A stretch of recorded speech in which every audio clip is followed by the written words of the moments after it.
উমামা ফাতেমার নেতৃত্বে বৈষম্য বিরোধী ছাত্র আন্দোলন ও জাতীয় নাগরিক কমিটির উদ্যোগে ঢাকাসহ সারা দেশে লিফলেটিং করা হয়।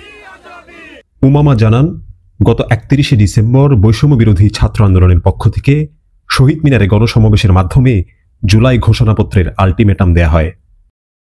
তিনি বলেন, পরবর্তীতে যাতে কোনো নির্বাচিত সরকার এসে বলতে না পারে এই অভ্যুত্থান একটি মব জাস্টিস ছিল অথবা মব ভায়োলেন্স ছিল।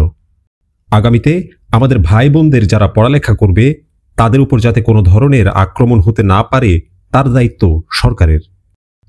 গত 15 বছরে আওয়ামী লীগ যে জুলুমশাহী কায়েম করেছিল তা উৎখাতে ছাত্র জনতা যেভাবে জমিন তৈরি করে তা নিয়ে অবশ্যই সরকারের একটি ঘোষণাপত্র থাকতে হবে বলে জানান উমামা। এবং গত 15 বছরে শেখ হাসিনা যেভাবে করে একটা জুলুমশাহী কায়েম করেছিল, সেই জুলুমশাহী কিভাবে এই দেশে একটা স্বৈরাচার পতনের জমিন তৈরি করে, সেটা নিয়ে অবশ্যই সরকারের পক্ষ থেকে একটা প্রপার ঘোষণাপত্র থাকতে হবে।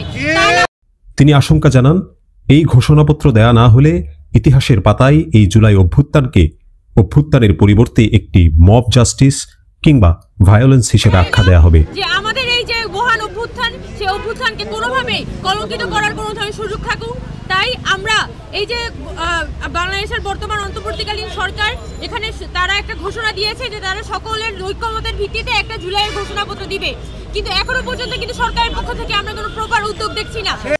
উল্লেখ্য, গত 31শে ডিসেম্বর কেন্দ্রীয় শহীদ মিনারে বৈষম্য বিরোধী ছাত্র আন্দোলনের সমাবেশ থেকে 15ই জানুয়ারির মধ্যে জুলাই ঘোষণাপত্র দেয়ার আলটিমেটাম দেয়া হয়।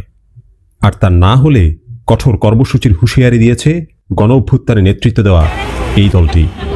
সকল রাজনৈতিক সংগঠন, সকল জনগণের জনমত নিয়ে ঐক্য প্রকাশের যাতে ঘোষণা করা হয়, এটা আমাদের পক্ষ থেকে দাবি জানানো হয়েছে, যাতে যারা আন্দোলন করছে তাদের একটা সেফটি, যারা সেই ছেলেমেয়েরা কিন্তু আন্দোলনে ছিল, পরে কোনো সরকার এসে যাতে